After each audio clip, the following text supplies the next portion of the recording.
Hello, I'm Charlie Rossiter, and welcome to Poetry Spoken Here on YouTube. We're the longest running all poetry interview podcast in existence. Be sure to subscribe to the channel so you never miss an upload. But you don't have to wait for YouTube uploads. You can also download the show from Apple Podcasts, Spotify, SoundCloud, or wherever you get your podcasts. Enjoy the show. Hi, this is Jack Rossiter Munley, Technical Director and Producer for Poetry Spoken Here. I assemble each podcast, and usually I provide the music. This week, our featured poet, Patrick Reninger, happens to also be an accomplished blues harmonica player. You'll hear more about that in the program, and you'll hear Patrick's harmonica playing throughout. You may also hear a couple of creaks and cracks. There's a simple explanation. When we recorded Patrick's harmonica playing, he was sitting in an old chair. While the quality of the recording was somewhat affected, the quality of Patrick's playing was not. So sit back, relax, and enjoy the show.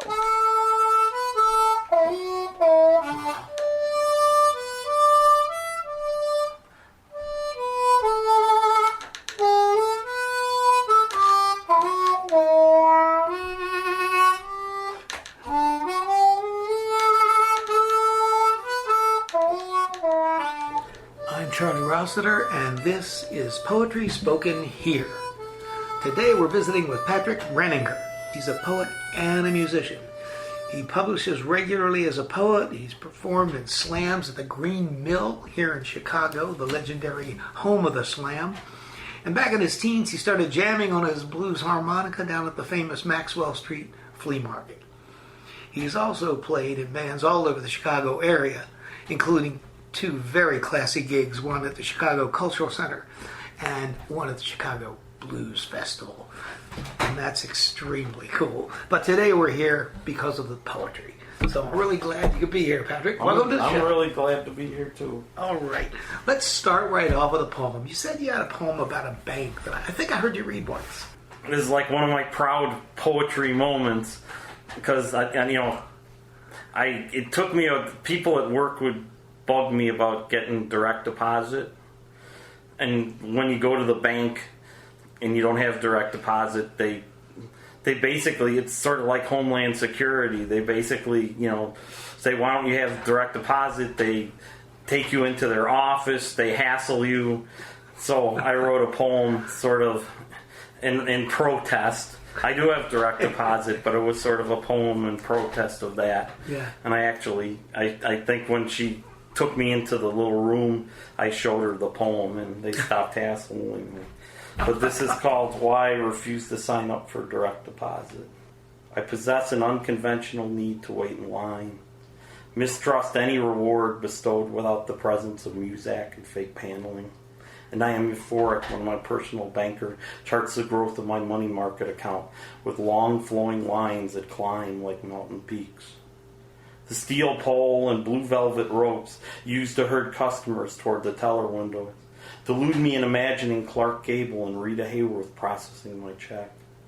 When a man in a black windbreaker brings 2 bourbon bottles full of coins to be counted and jams the machine with a safety pin. When ahead of me in line, a goatee 19-year-old screams in a silver cell phone berating his ex-girlfriend. I realize that captivating theater is often inspired by the forced gathering of ambivalent bystanders. In my 30 years of banking, I have patiently waited in the lobby envisioning sex acts with nearly 300 female employees.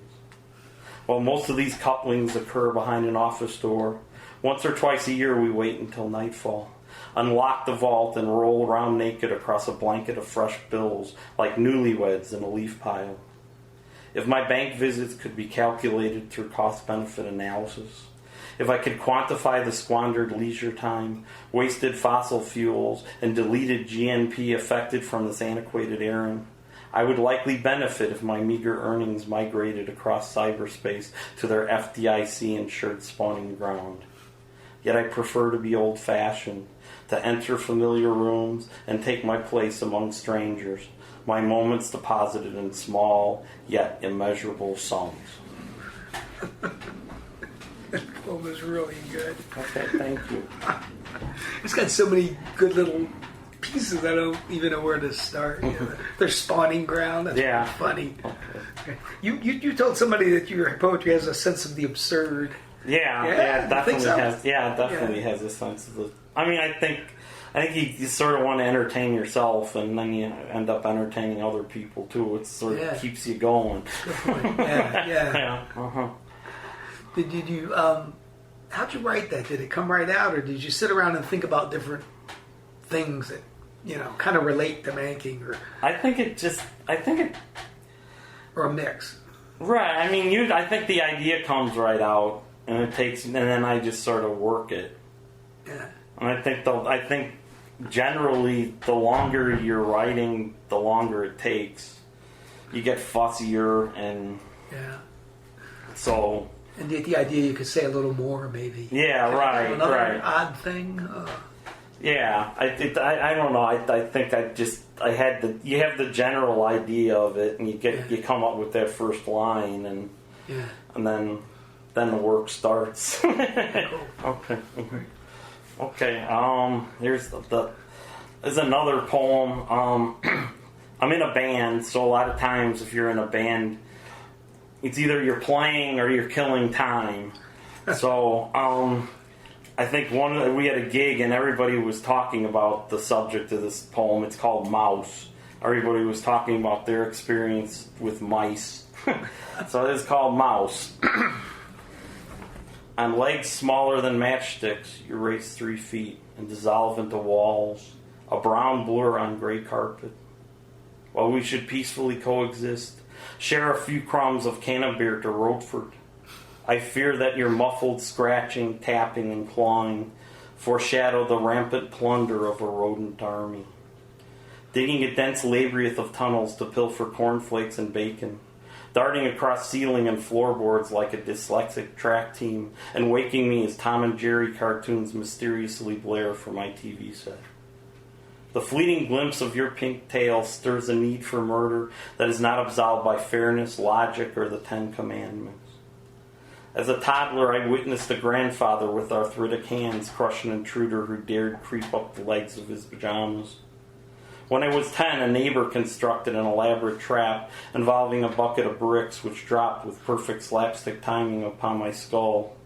And as an adult, I saw grown men larger than you by 100-fold, batter your brethren with a hammer, delighting in the meanness of each strike. Now alone in my apartment, there's a weight to the silence that makes me uneasy. I try to take comfort in random noise, the swoosh of running water, the hiss of onions frying in a skillet. Yet I wait for you to dart past the corners of the wall, your ghost foraging in the night. When you first said mouse, I thought maybe it was like an unusual groupie. Oh. It's the kind of nickname somebody would have. Yeah, no, it's not. No, real nice. Kind of a groupie, but yeah. What do you think about, since we call this Poetry Spoken Here, I like to ask people, what do you think about the relationship of the spoken poem versus the poem you read on the page? Do you have a big preference yourself? I think it has to work on the. I'm not like a slam poet. Mm. I'm not theatrical. I think if it works on the page, there's poems. You go to some slams and they'll be a great poet and they'll have a lot of charisma. But then when it's on paper, it doesn't work as well. Yeah. And there could be the opposite where someone could not be that theatrical and it's a real interesting poem, but they don't have the charisma to get it across. I mean, it's the popularity of spoken word is, I think it's great. I mean, it gets people interested in poetry. Yeah. I think it's entertaining, but they are kind of two different things. Yeah, they have expanded our audience. Yeah, sure they have. This is a more serious. After when my mother died, I wrote this poem. Basically, I was going to visit her at the hospital, and I rode my bike to be healthy, and I ended up getting car went in front of me and I broke my arm, which is bad, but the good thing is it was when my mother died, so I didn't have to go to work. And I had an opportunity to have some free time, and I had an opportunity just to sort of sort things out and write a poem, which was really cool. And this is a poem, it's called 2 Weeks After. And I guess it's about just grief and just dealing with grief. Okay. 2 weeks after. More than 2 weeks have passed and my grieving is reduced to nostalgia. Last Monday, death still burned like an angry slap, and sorrow pressed hard upon my shoulders, making it difficult to tie my shoes or brew my morning coffee. Last Wednesday, your ghost hobbling in a blue nightgown followed me over stained carpets, offered advice on preparing pimento cheese, and critiqued my bed-making technique, orange comforter and blue blanket, a rumpled landscape of neglect.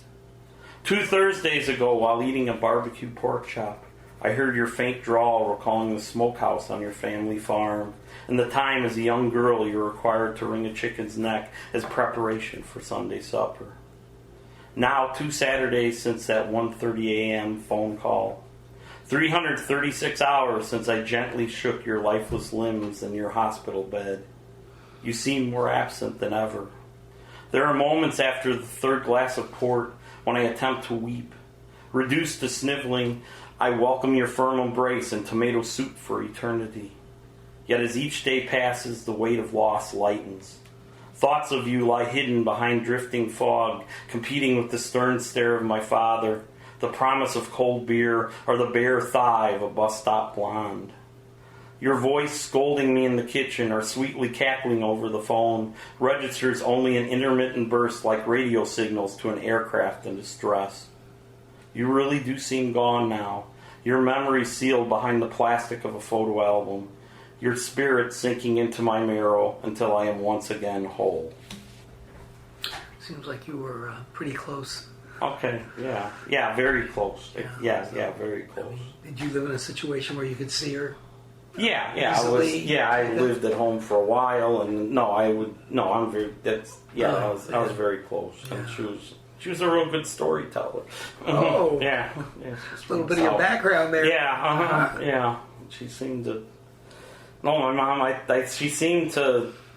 Like, she'd talk about people at work, and she would tell their story. Yeah, everybody kind of had a story with Addie. So, she'd talk about their childhood, she'd talk about it, there'd be a conflict established. So, yeah, so that was good. Wow.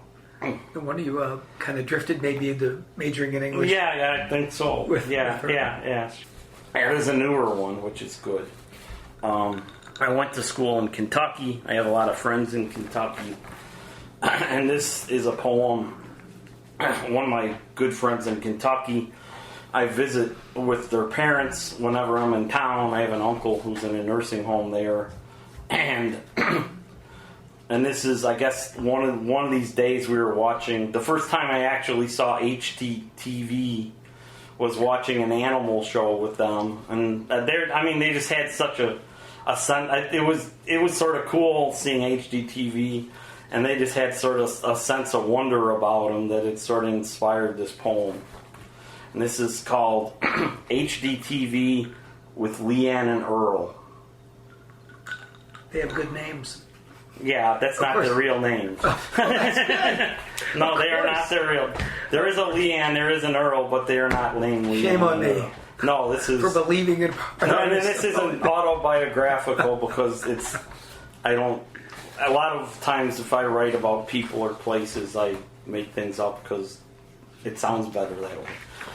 What exactly? As I was saying, those are perfect names for sitting around in Kentucky watching TV. Yeah, okay, yes, and they're not... It's a good tip for would-be writers. Yeah, okay, yeah. You don't have to stick with the truth. No, I'm not sticking with the truth. No, Leanne... When you're finished, it's true. There is a Leanne, there is an Earl, they're both from Kentucky, but they're not these people. Anyway, here we go.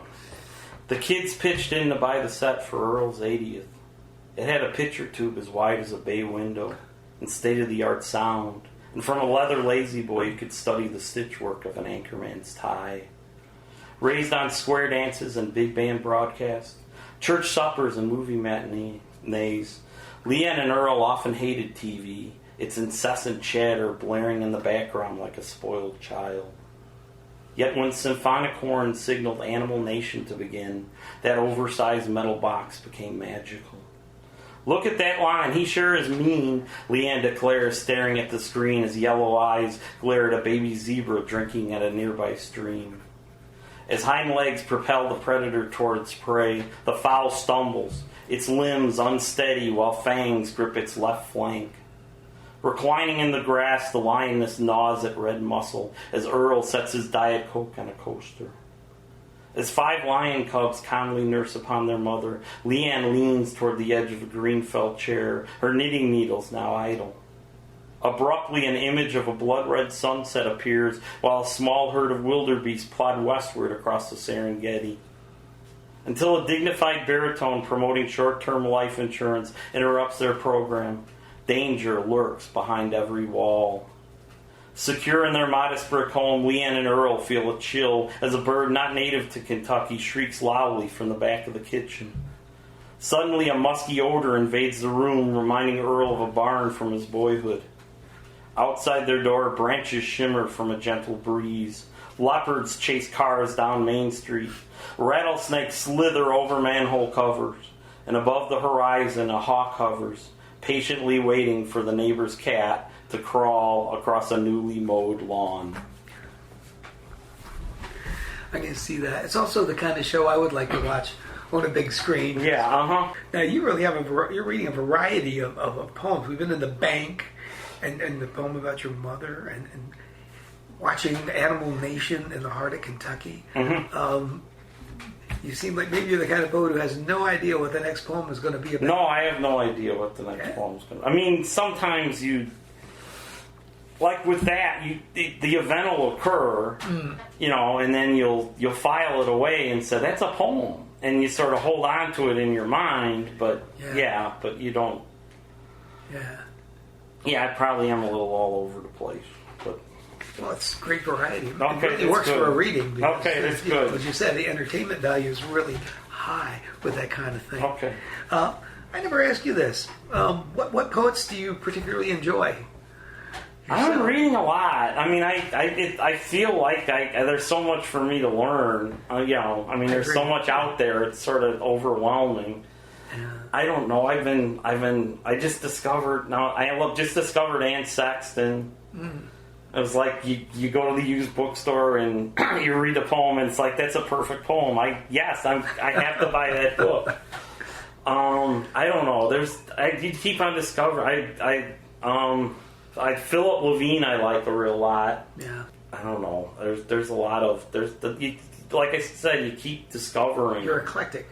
And you keep looking for new things. Yeah, you keep discovering. There's I don't know what's. Now I'm gonna forget a name, but Maxine Kuhlman's real good. Mm-hmm. Sharon Pope is real good. Yeah. I mean, there's a lot. Just curious. No, I never happened to ask you. And you never happened to tell me. All right, it's fine. No, I mean, it's like I said, you keep on discovering new people, or you'll see some college anthology somewhere, and someone will just nail the great poem. So you never know. You know, it's all. It's amazing. Yeah. Okay. All right. What's next? All right. Let me get a drink of water. All right. This is another poem about my childhood. I guess this was. I'm not exactly sure where this was inspired. This is one of those. You started, and then it was a little sentimental, and then you redid it, and then you made it work. And I think this was inspired when. It's called A Thank You Letter to My Grade School Bully. I think he wanted to be my Facebook friend. It isn't one person, but anyway, one of them wanted to be my Facebook friend, and there's no way in hell that's going to occur. But anyway, so this is called A Thank You Letter to My Grade School Bully. Remember on the playground, 5th grade recess? You're the first to call me faggot, tackle me in the muddy grass, and grab my Fruit of the Looms. Grundy, Grundy, you screamed as a pack of boys yanked at white fabric and lifted me off the ground, causing permanent skid marks on my emerging manhood. As mango underwear formed a surrender flag across naked butt cheeks, you pulled until the sound of ripping cloth sent me to the ground. You were the instigator of many atrocities. There was this Saturday on your front lawn when you flung a dried turd into my mouth like a sinker from a big league pitcher. The school lunch hour when you would seize my tray, mixing mashed potatoes and Dr. Pepper, sloppy joes and soft serve ice cream into inedible mounds of sludge. In those afternoons I was your best buddy. You laughed at my jokes, included me in marathon bike rides, and did not torture me until after another playmate appeared. While I once envisioned a skidding yellow bus killing you instantly, a teeter-totter crushing your skull, or an army jeep herding you to a camp populated by 13-year-old girls, I wish to express my gratitude. Though I have no need to offer a handshake or buy you a beer, befriend you on Facebook, or stare at your aging face from across a crowded room. Thanks for the way a torch song and a smoky saxophone helps the hurt burn sweetly. Or for the split second I pause when I see a man bundled in trash bags on a below-zero day. While there is likely a hell for bullies, a smoldering schoolyard where tyrants are tormented by lighted farts and mocking laughter, I am sadly a better man for the beating I endured. My heart grown tender with each hateful blow, my soul impassioned by secret shame. Wow. That's a really good. I like that poem a lot. Okay. Whoa. Thank God. you. That's really good. Okay. I think you've captured, the experience and the feeling. Yeah, that one's pretty. That's not fictionalized. No, that's pretty true. So, anyway. Mm-hmm. Well, that's a good one. Okay. Well, I think we have time for one more. Okay. You got another one there with you there? Yes, I do. This is an old one. Okay. This is an oldie. It's a little different. Yeah, this is one. Most of those ones were like from the last 10 years. This one is probably about 20 years old. I wrote this when I was in college. Maybe it kind of expresses that too. It's called School. School teaches us that Verdun, Vietnam, and the Holocaust, that atoms, plasma, and photosynthesis, that naturalism, capitalism, and fascism will become ours to have and to hold, with liberty and justice for all, once the space is filled in neatly with our number 2 pencils. School teaches us that those who study sex ed procreate, that those who study consumer ed purchase, that those who study philosophy scrub floors. School teaches us that people without GEDs are impoverished, impotent imbeciles who copulate to machines and merely understand the physiology of the lug wrench. School teaches us that once we clutch a diploma, we become initiated into a master race, where life and death and all inconsistencies will reveal themselves in properly punctuated essays. In school, experience is recreated through the lecture. Concepts are explained in the text. Knowledge is work. Vacations are breaks. Pepsi, gin, and cigarettes are relaxing. A is excellent. C is average. And F is failure, as dark and foreboding as the teacher's signature. With the exception of mom and public television, school has taught me everything I know. In school, you raise your hand and wait to be called on before you speak. In school, I spoke often. Now, I barely mumble.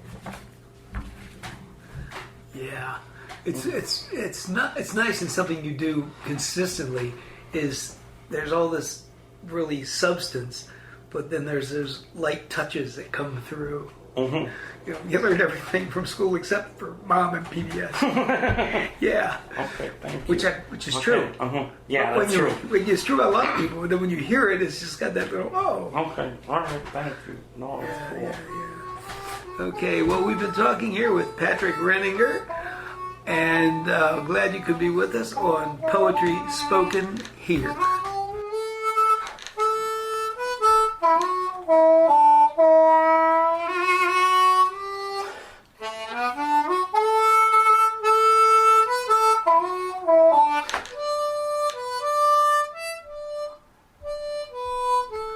Let's turn now to a new book by Lawrence Ferlinghetti. Ferlinghetti recently celebrated his 95th birthday, and it is a delight to see that he is still writing poems as strong as anyone today.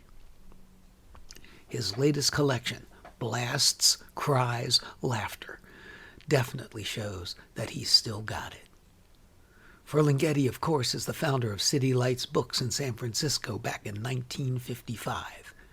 In 1956, he and his City Lights publishers, the press that he started, gained notoriety when he was arrested on pornography charges for publishing Allen Ginsberg's Howl and other poems. There was a trial, the literary establishment rallied to his support, and he was found not guilty. City Lights was on the map. Ferlinghetti's new book is from New Direction's Poetry Pamphlet series, and calling it a pamphlet doesn't really do it justice. It's 44 pages, a substantial chapbook, and it showcases Ferlinghetti's skills with rhythm and rhyme, and indicates that his social consciousness and sense of humor are still there. I'm going to read a few excerpts just to give you a feel for the book. The Blind Poet.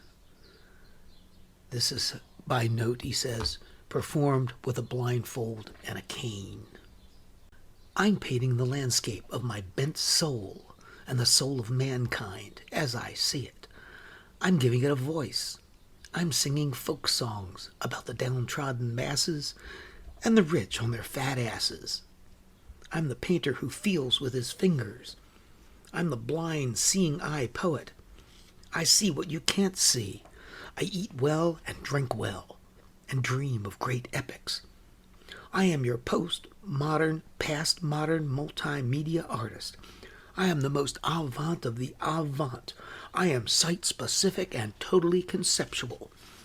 And later he goes on to say, I'm your far-out poet full of ecstasies and visions, your wandering workshop poet, your hairy university poet with tenure, your Buddhist quietist poet.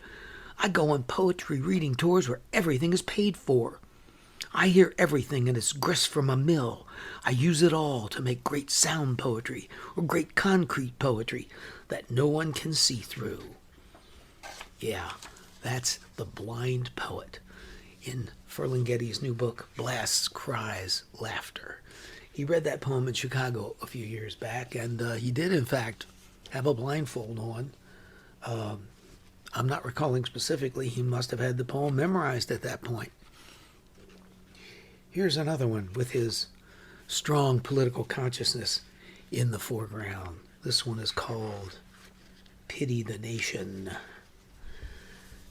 It starts off, pity the nation whose people are sheep and whose shepherds mislead them. Pity the nation whose leaders are liars, whose sages are silenced. And it ends with, pity the nation whose breath is money and sleeps the sleep of the too well fed. Pity the nation, oh pity the people of my country, tears of thee, sweet land of liberty. He also, in this book, shows some of the surrealism that is present in some of his earliest books. Pictures of a Gone Mind and Coney Island of the Mind. Coney Island of the Mind, which has nearly 1 million copies in print. Amazing for a book of poetry. This one's called Dragon's Teeth, and it starts like this. A headless man is running down the street. He's carrying his head in his hands. A woman runs after him. She has his heart in her hands, and the drones keep coming, and those people keep coming down the dirt streets.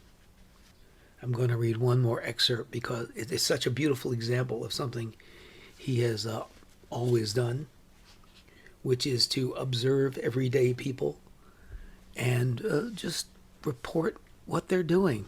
It's a tremendous, vivid example of the old admonition from poetry workshops of show, don't tell. And it's just simply like this. It begins, and you get the point. Sitting on a bench at the Ferry Building, San Francisco, on the last frontier in the land of the free, facing the sea, I see a young stud arrive and sit on the bench beside me.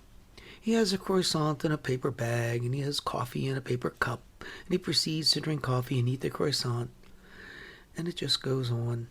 This guy gets up, a woman sits down, a man sits down next to her, and the everyday scene unfolds, just like, as Ferlinghetti says, it's a magic theater. As I said, I give this as many thumbs as I've got up to Lawrence Ferlinghetti's Blast, Cries, Laughter from New Directions Publishing. You've been listening to Poetry Spoken Here. I'm Charlie Rossiter, inviting you to join us again next time to let poetry speak to you.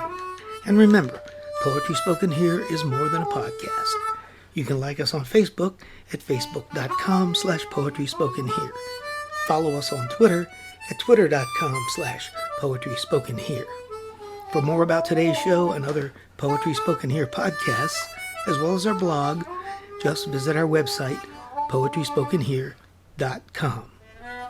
If you'd like to submit suggestions of poets or topics for future podcasts, you can send to our email address, poetryspokenhere@gmail.com.